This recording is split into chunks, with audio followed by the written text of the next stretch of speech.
Morning, everybody. We're out here at FT3 getting ready to test out the most important guns in the world, Glocks in 1911. See how they shoot, see how they feel, see how we shoot with them. We went full just non-goober today. We went just plain Jane, easy Joe Smith coming to the range, brings a bed, brings a gun, brings 50 rounds of ammunition, gets some rounds down range, and doesn't feel like he wants to be a tacticoon. So no tactical, yeah, no chest rig, no thigh mount, no battle belt, just how most of you guys show up at the range, you know? Pointing, shooting, getting some rounds on paper, at least I will. Whoa.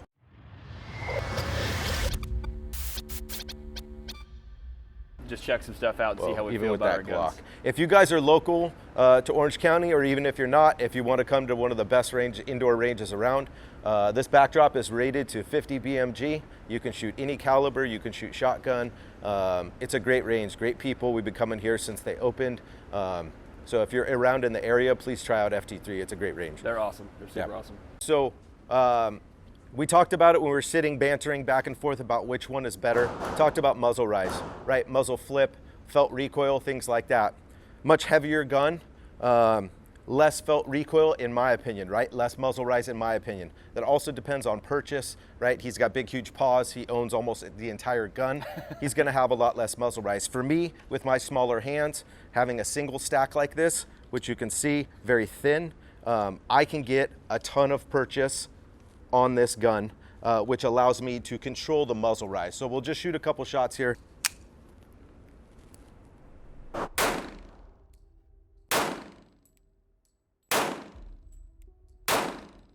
So I had a failure to feed on that one. Curious right? how that works. That happens sometimes. You know, it's not the end of the world, right?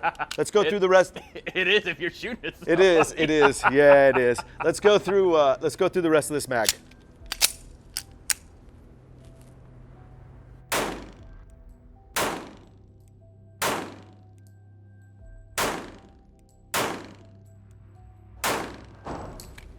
So all clear here.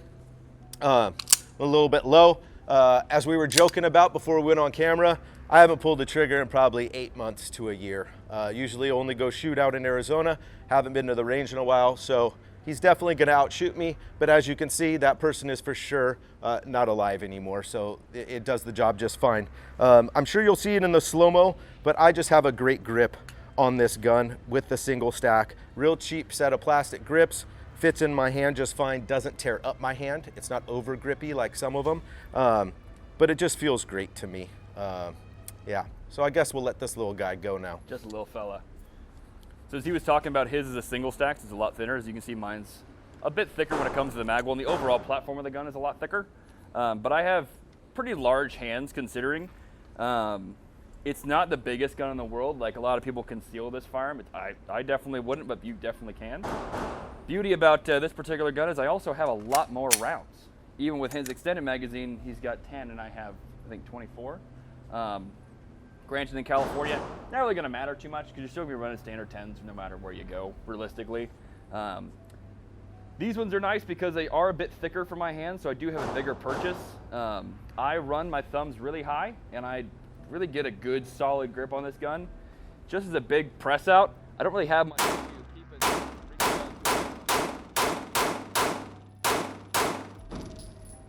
With relative speed, you can get targets. This is 3 yards. Your average. I'll cut in on you. The Gen 3s have the finger grooves. This is a Gen 4, Gen 5. Those ones don't have them. I do prefer Gen 4 and 5s or Gen 1 or 2 that don't have finger grooves just because of my smaller hands. So that does help out with this, with the purchase. For big hands, like the finger grooves on mine just don't feel good. I have a stock Glock 19. They just don't feel good on my hands. This just feels comfortable. It presses out really clean. Feels good. Oh! Out. Oh, it was out. I'm I thought out. you had a failure to feed. That would have been great. Nah, you don't have failure to feeds with Glocks. That's exactly why I like them so much. I can go through this entire 25 round magazine, 24 round magazine, and not have a single misfire or failure to feed. And that's with old springs and old mags. So an important thing to note with these guns, they're just overly simple. They're really easy just to take down, clear, and make sure they work well. I have no issues with Glocks. They shoot fine. We both shoot the same pretty much. I shoot a lot more, but I do a lot of like tactical goon shit, so it doesn't really matter too much. I don't really focus on where my hits are as long as they're hitting paper and my targets are down. So focus on that. It's an easy range day when you cruise out, put 50 to 100 rounds down range. Just focus on what you're doing. We talked about it a little bit earlier off camera. No matter what gun you choose to fire or shoot or use as your concealed carry, your daily use, your primary for your go bag, whatever it may be, you're only going to be as good as your training is, which means you need to go shoot, you need to go train, you need to go spend time, come to FT3, shoot some rounds down range, get proficient with whatever weapon system you choose to use. You could run a high point and be a better shooter than I am. Unlikely, but it could happen, right? So focus on that. It's likely. Focus on that and don't focus so much on the platform. I just run Glocks because they work well. He runs 1911s because they fit his baby hands and he enjoys them, right? We're going to switch guns real quick. We're going to test out Glock versus 1911. I'm going to go to a more fancy 1911. He's going to go to his more fancy Glock. Oh, am I going to go to a fancy Glock? Oh, You yeah. want me to go to my Gen 2 Glock? I'll give him the benefit of the doubt and say he can shoot a Gen 2 fine, but I want to give him all the possible advantages because I feel bad in general.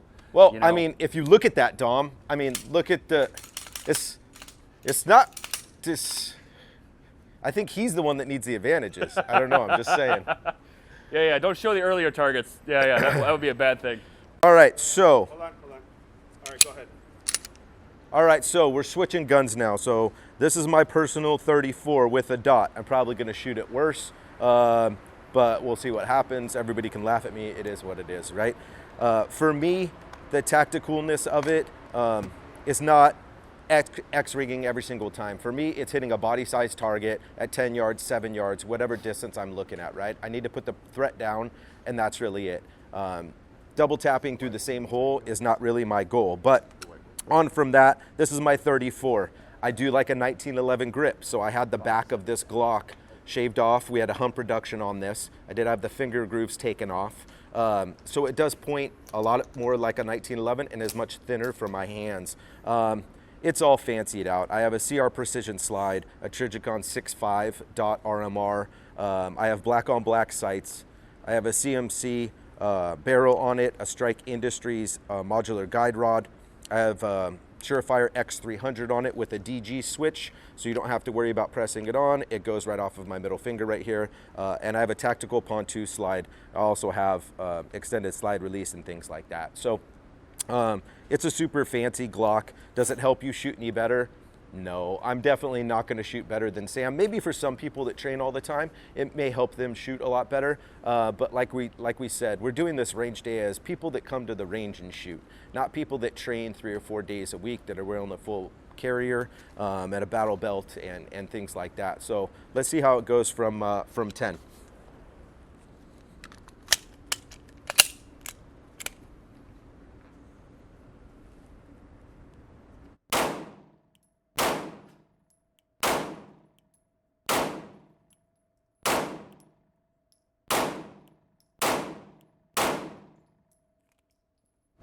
All right, we're all out on that. I grabbed the mag that didn't have a ton of capacity in it, so let's put a couple more rounds down.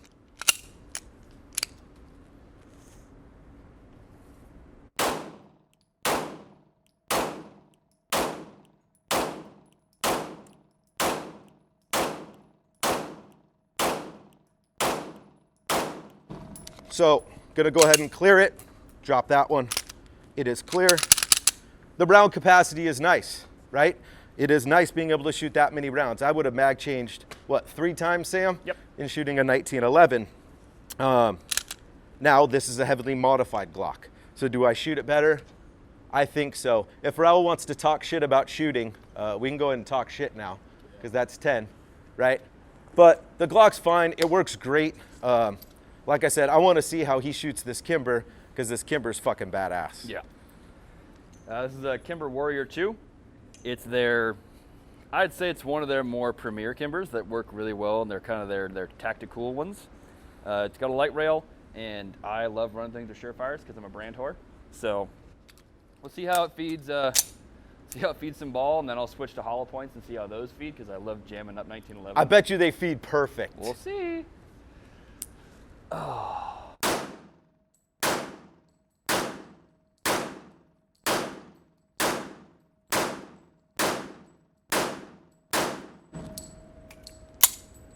Shoots like a 1911.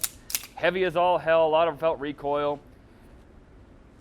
The argument about it being a heavy gun, if I take it a heavy gun, right, and I add a shitload of powder behind it and I just make a bigger caliber, just make it a lot more boom that I really need to, I don't really lose any felt recoil. Realistically, I feel all the recoil is coming through this gun.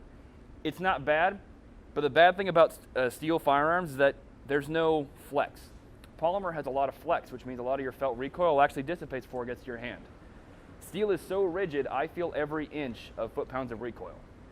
So really got to focus on that and understand that. You're used to feeling every inch, though, aren't you? I am, very, very much so, yeah. Especially at Rifle Supply, we feel every inch. So let's try out some hollow points and wait till they don't feed.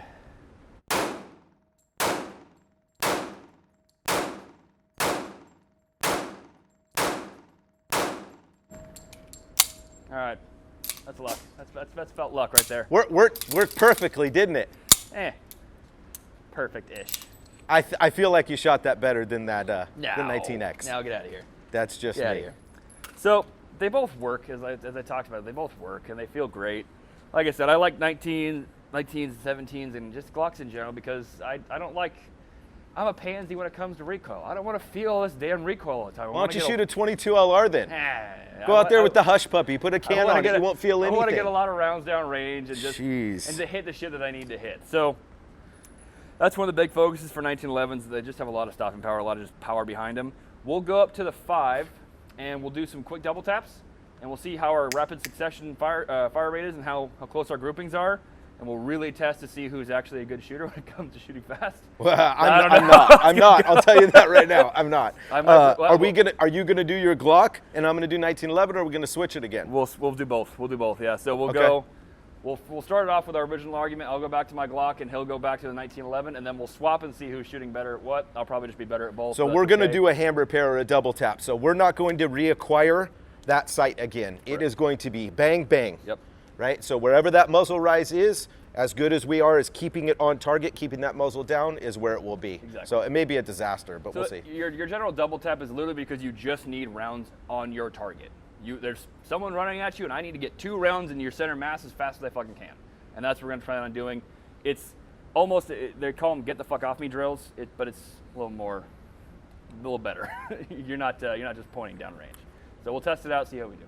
So one thing I forgot to mention, I was talking about my 1911 personally. It's a Citadel, right? You can zoom in. It's just a Citadel. It's a $550 gun, Novak sight cut on it. Now, this one has been worked about 15 hours by Anthony Vega. He used to be our gunsmith here at Rifle Supply, so it does shoot a lot smoother than most. The Kimber that he was shooting has also been worked. We didn't bring out a flat Rock Island basic non-modified 1911 with some gunsmithing work, with some hand lapping, some trigger work. They do shoot incredibly, so I just kind of wanted to put that out there also. We're going to start off on our double taps and get a couple quick succession fire rates here going. Ladies first, so he's going to see how the 1911 goes. Let's do this. Hopefully it feeds. Whoa, whoa.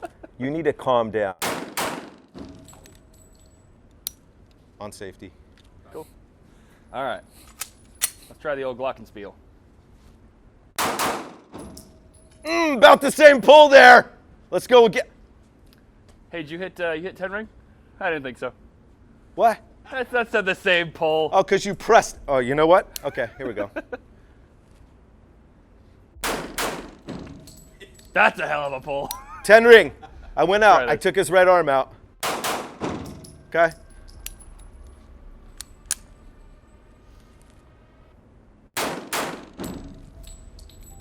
Well, you think you got his liver. That's pretty good. He'll never drink again. Ah, that's I'm talking shit. You definitely got his collarbone. Hey. That's what happens when you talk shit. You ever repaired a collarbone? It's pretty fucked. Man, I'm half expecting a dick shot at this point. Hey.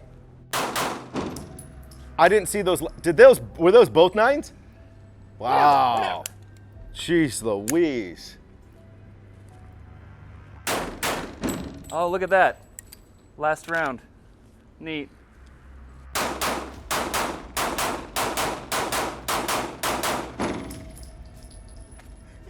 Curious how that works. It's called stopping power, Sam. I think he's. You had to shoot that many rounds. Hey, I think Look at this. I think he stopped. My power has stopped him. That's what I thought. You have much smaller holes. I have a bigger hole than you do. You should be proud. I'm glad to hear that. Whatever you shoot, they all shoot great. Either way, both people are probably dead. Properly ventilated, Right. so they're all Swiss cheese. They're doing great. They'll probably make a full recovery, I'm sure.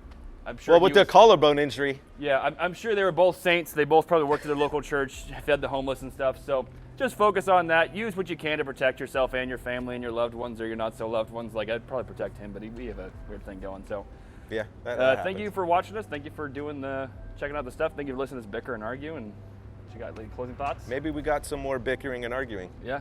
Let us know what you want to see next. Beretta, CZ. Maybe we'll do some home defense shotgun stuff with different loads. Yep. Maybe we'll do some different rifles and your twist rates, which everybody likes to talk about, right? The 1 to 7, 1 to 8, 1 to 9. Yeah. If Who you're not cares? hand loading and shooting at distance, doesn't matter. Maybe Yeah. we'll get into some of that stuff. Yeah. Just to have some fun, talk some shit. And argue with us. Send us some comments Yeah. about what you think we did right, did wrong, and then Yep. give us some feedback. Constructive criticism is appreciated, but if you start calling us out, I will blow you up in my own personal account. I don't care. I talk shit for a living, dude. Let's do this. So I'm excited to hear about it. Have a great day. Thanks a lot, guys.